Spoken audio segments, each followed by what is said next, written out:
बेटा लास्टली हम जो टॉपिक पढ़ रहे थे पिछले लेक्चर में वो था lawful object and lawful consideration. मैंने आपको बताया था इसका एप्लीकेबल सेक्शन 23 है और ये कहता है कि अगर कोई अग्रीमेंट है जिसका ऑब्जेक्ट माने क्या पर्पस या उसमें जो लेन देन हो रहा है समथिंग इन रिटर्न कंसिडरेशन, अगर वो अनलॉफुल है तो वो अग्रीमेंट क्या हो जाता है, वॉइड हो जाता है। फिर मैंने आपको ये बताया था कि अनलॉफुलनेस लाने के कई तरीके होते हैं। जैसे एक तरीका होता है कोई भी ऐसी एक्टिविटी करो जो लीगली प्रोहिबिटेड है, जैसे रिश्वत देना, या कोई ऐसी एक्टिविटी जो कानून को मैनिपुलेट कर रही है, मतलब जो लॉ के प्रोविजंस को डिफीट कर रही है। तीसरा मैंने आपको बताया था ऐसी एक्टिविटी जो बाय नेचर फ्रॉड्यूलेंट है। चौथा, जिससे किसी थर्ड पार्टी को नुकसान हो सकता है। पांचवा, जो इमोरल है। इमोरल का मतलब जो गलत है, जो आप नॉर्मली भी सोचोगे तो गलत एक्टिविटी है। और agreement oppose to public policy, मतलब ऐसे अग्रीमेंट जो हमारे समाज के अगेंस्ट जा रहे हैं, हमारी सोसाइटी के अगेंस्ट है, उन्हें agreement oppose to public policy बोला जाता है। मैंने बोला था इसकी कंप्लीट लिस्ट है। तो अगर आपको एग्जाम में पूछता है what are the unlawful agreements, तो आपको ये 6 पॉइंट लिख के आने हैं एग्जाम में, अब ध्यान रखना। और अगर आपको बोले agreement oppose to public policy, तो मैं आपको लिस्ट दे रहा हूँ कौन कौन से agreement oppose to public policy हम आते हैं। इसमें सबसे पहला जो आता है उसको बोलते हैं अग्रीमेंट विथ एलियन एनिमी। और इसको रिफाइंड वर्ड्स में अगर मैं बोलूं, तो अगर आप बोलोगे ना ट्रेडिंग विथ एलियन एनिमी, ये ज़्यादा बेटर वर्ड है agreement oppose to public policy का। कि अगर कोई दूसरे देश का नागरिक है जिसके देश के साथ हमारा वॉर चल रहा है, यदि आप उसके साथ ट्रेड कर रहे हो वॉर के टाइम, तो इसको agreement oppose to public policy माना जाता है। और ऐसे अग्रीमेंट जो होते हैं वॉइड तो है ही, साथ साथ इलीगल भी हैं, आपको ये बात ध्यान रखनी होगी। तो मैं आपको पढ़ा क्या रहा हूँ, मैं आपको बता दूं, आज मैं आपको लिस्ट बता रहा हूँ ऐसे एग्रीमेंट्स की जो पब्लिक पॉलिसी के अगेंस्ट है ना। तो इस कंप्लीट लिस्ट को हम यहाँ पढ़ना स्टार्ट करें हैं। इसमें सबसे पहला कौन सा अग्रीमेंट आ रहा है, ऐसा ट्रेडिंग जो एलियन एनिमी के साथ हो रही है, वो गलत मानी जाती है। दूसरा इसमें जो आता है वो आता है agreement relating relating to champerty champerty and maintenance.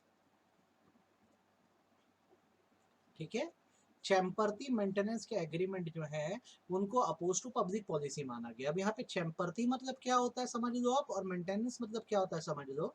Champerty मतलब होता है assisting a person in a suit, case में किसी की मदद करना, फॉर कंसिडरेशन और शेयर इन प्रॉफिट, और शेयर इन प्रॉफिट।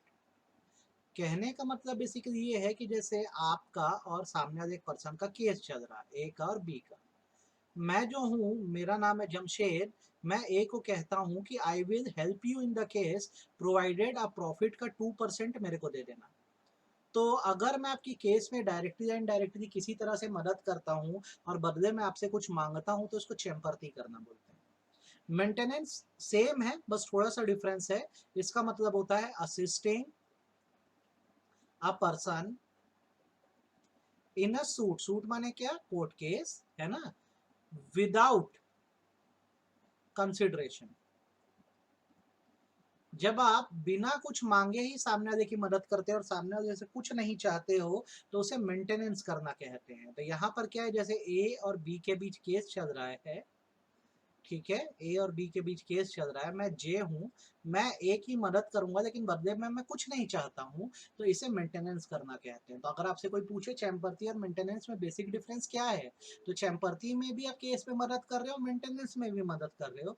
बस चैम्पर्टी में आप बदले में सामने वाले से कुछ चाहते हो कि केस जीतोगे तो हमें ये देना, और मेंटेनेंस में ऐसा आप कुछ नहीं चाह रहे हो। ठीक है, अब इसका लीगल ट्रीटमेंट क्या होगा, अगर मैं बात करता हूँ चैम्पर्टी की और मेंटेनेंस की, तो इसका लीगल ट्रीटमेंट ऐसे याद रखना आप। इंग्लिश लॉ में वॉइड एंड इलीगल है, मतलब वहां अगर कोई भी चैम्पर्टी या मेंटेनेंस करता है या उसमें लेन देन करता है तो वॉइड एंड इलीगल है। और जो इंडियन लॉ है ये कहता है shall not be void. Direct valid भी नहीं बोल रहा है, ये बोल रहा है shall not be void. Void नहीं है चैम्पर्थियम मेंटेनेंस करना, डिपेंड ऑन द सिचुएशन यहाँ डिसाइड किया जाता है कि ये सही है कि गलत है। जैसे अगर मैं किसी अपराधी की मदद करता हूँ, आतंकवादी की, तो सीधी सी बात है लॉ बोलेगा आपने गलत काम किया, और अगर सही इंसान की मदद करूंगा तो कोई बुरा ही नहीं है। तो ये ट्रीटमेंट याद रखना। तो दो मैंने ऐसे एग्रीमेंट बताए जो पब्लिक पॉलिसी के अगेंस्ट है, एलियन एनिमी या देश के दुश्मन क्या ट्रेडिंग करना, दूसरा चैम्पर्थी एंड मेंटेनेंस, तीसरा इसमें आता है agreement for sale of public office. Public office का बेसिकली अगर मैं मतलब बताऊं तो इसका मतलब होता है गवर्नमेंट जॉब। हमेशा याद रखो जब गवर्नमेंट जॉब का रिक्रूटमेंट होता है तो उसका एक बराबर प्रोसीजर होता है, जहाँ रिटर्न एग्जाम होता है, उसका इंटरव्यू होता है एक्सेट्रा। अब अगर कोई पर्सन है, जैसे मान लो ए है, ये क्या कर रहा है, मुझे ब्राइब दे रहा है, मुझे ब्राइब दे रहा है कि मैं इसकी जॉब लगा दूं आईटी डिपार्टमेंट में। आपको लगता है सही बात है? बिल्कुल गलत बात है।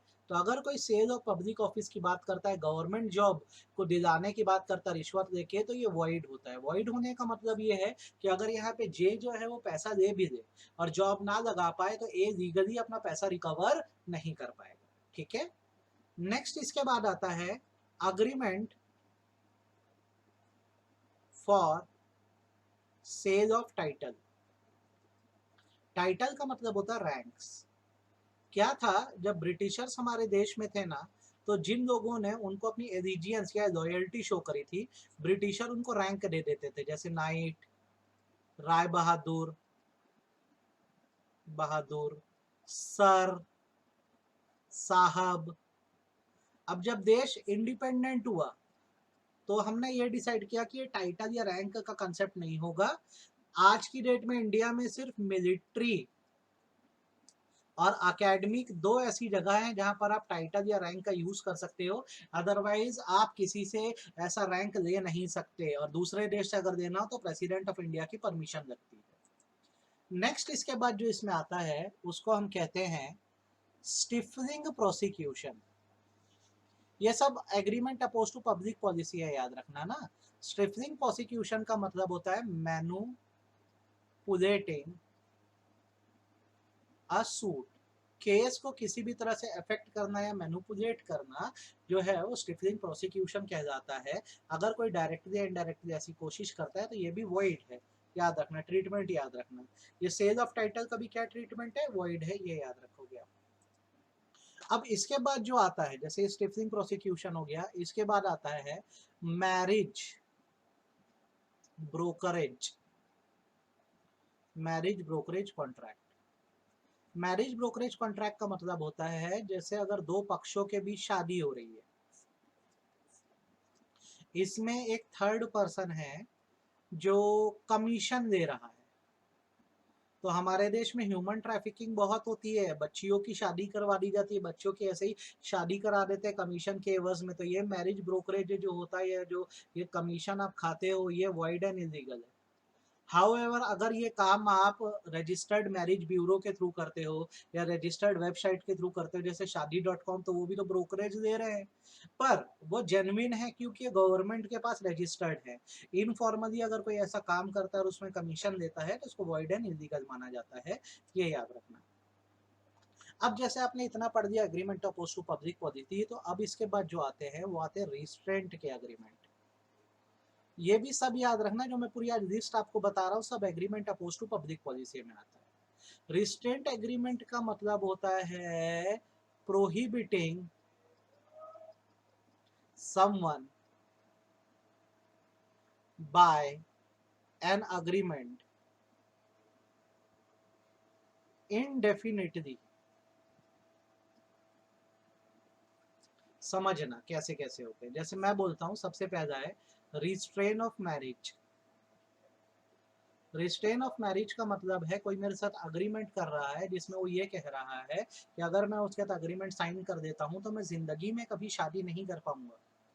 तो ऐसी कोई शर्त नहीं हो सकती जो मेरा अधिकार, शादी करना मेरा अधिकार है, उसको रोक दे। तो याद रखना, अगर कोई मैरिज रिस्ट्रेन करने की या रोकने की बात करता है तो ये चीज गलत है। वैसे ही restrain of parental right, restrain मतलब तो समझ गए रोकना, रिस्ट्रेन ऑफ पेरेंटल राइट, अगर कोई मेरे से अग्रीमेंट करे और बोले कि तुम कभी अपने बच्चों से नहीं मिल पाओगे या पेरेंटहुड यूज नहीं कर पाओगे, तो ये एग्रीमेंट भी गलत है। फिर आता है रिस्ट्रेन ऑफ ट्रेड। मेरे साथ कोई एग्रीमेंट करके बोल रहा है कि हमसे जुड़ो, हमारे अलावा कहीं भी काम करोगे हमसे हटके तो कभी वो काम जिंदगी में नहीं कर पाओगे। आज मेरे हॉस्पिटल में एज अ डॉक्टर आ जाओ, यहाँ से निकलते हो तो कभी तुम डॉक्टर की प्रैक्टिस नहीं कर पाओगे। Restrain of legal proceeding. मेरे साथ कॉन्ट्रैक्ट करो, कभी मेरे ऊपर केस नहीं कर पाओगे। तो वो दे दे के एक ही तो राइट मिला, लीगल राइट, वो भी सामने वाला आपसे छीन लेना चाह रहा है। और पांचवा होता है restrain on personal liberty. Restrain on personal liberty मतलब होता है आपकी आज़ादी में छीनना चाह रहा हूँ। मैं बोल रहा हूँ मेरे साथ आप अग्रीमेंट कर दो, उसके बाद कभी आप समोसे नहीं खा पाओगे या कभी हंस नहीं पाओगे, तो ये सारी चीज़ें गलत है। हाउएवर, अगर ये चीज़ याद रखना, एक्सेप्शन एक दे रहा हूँ जो सब में याद रखना, अगर ये चीज़ लिमिटेड पीरियड ऑफ टाइम के लिए, पीरियड ऑफ टाइम के लिए है, तो ये वैलिड भी है, इसमें कोई दिक्कत नहीं आएगी। कारण सुन लो तो ताकि तुमको ये पता रहे बहुत अच्छे से। जैसे मैं बोल रहा हूँ 2 साल तक शादी मत करो, एयर होस्टेस के जॉब में ऐसा होता है कि जब तक आप जॉब में हैं तब तक शादी नहीं करनी है, तो वहाँ पे डेफिनेट टाइम है, लिमिटेड टाइम है, तो वो रिस्ट्रेंट ठीक है। पेरेंटल राइट, बॉर्डर पे आर्मी का बंदा है, अभी अभी नया रिक्रूटमेंट हुआ, 2 साल तक बोल दिए घर वालों से नहीं मिलोगे, युद्ध का समय नहीं मिल पाएगा। रिस्ट्रेन ऑफ ट्रेड, हमारे यहाँ जब तक जॉब कर रहे हो कहीं और जॉब नहीं करोगे, ठीक है भाई, हमारे यहाँ जब तक कर रहे हो कहीं और मत करो, ठीक है, जब छोड़ोगे तब कर देना। रिस्ट्रेन ऑफ लीगल प्रोसीडिंग बाद में समझाऊंगा। रिस्ट्रेन और पर्सनल लिबर्टी का मैं सीधा सीधा आपको ये बोल रहा हूँ कि जैसे बिग बॉस में आप जा रहे हो तो बहुत सारी आपकी लिबर्टीज वहाँ छिन जाती है, पर वो 3 महीने का तो शो है ना, 3 महीने में खत्म हो जाएगा। तो मैं आपको कहना ये चाह रहा हूँ कि रोक लगाना हमेशा गलत है अगर इनडेफिनेट टाइम के लिए लगा रहे हो, लेकिन अगर टाइम लिमिटेड कर दिया जाए तो वैलिड हो जाता है। तो लेट अस रिपीट, आज हमने क्या पढ़ा एक बार हम देख लेते हैं। मैंने आपको बताया है agreement oppose to public policy की कंप्लीट लिस्ट। उसमें मैंने आपको क्या क्या बताया है, ट्रेडिंग विद एलियन एनिमी, देश के दुश्मन क्या ट्रेड कर रहे हो आप। चैम्पर्टी मेंटेनेंस बताया आपको, चैम्पर्टी मेंटेनेंस का क्या मतलब बताया आपको, केस में किसी की मदद करना, पैसा लेकर कर रहे हो तो चैम्पर्टी, बिना पैसे लेके कर रहे हो मेंटेनेंस, इसकी पोजीशन आपको मैंने सिखा दी। मैंने आपको बताया गवर्नमेंट जॉब की खरीदी बिक्री वॉइड है, कोई रैंक आप ले नहीं सकते जब तक आप मिलिट्री या अकेडमिक में नहीं हो। केस मैनिपुलेट करना चाह रहे हो वॉइड है, शादी के एवज में कमीशन वॉइड एंड इलीगल है। उसका जितने रिस्ट्रेंट एग्रीमेंट होते हैं जिससे किसी को कुछ करने से रोका जाता है वो वॉइड होते हैं। ये पूरी लिस्ट है agreement oppose to public policy की, और यहाँ पे जाके आपका चैप्टर क्या हो गया, खत्म हो गया।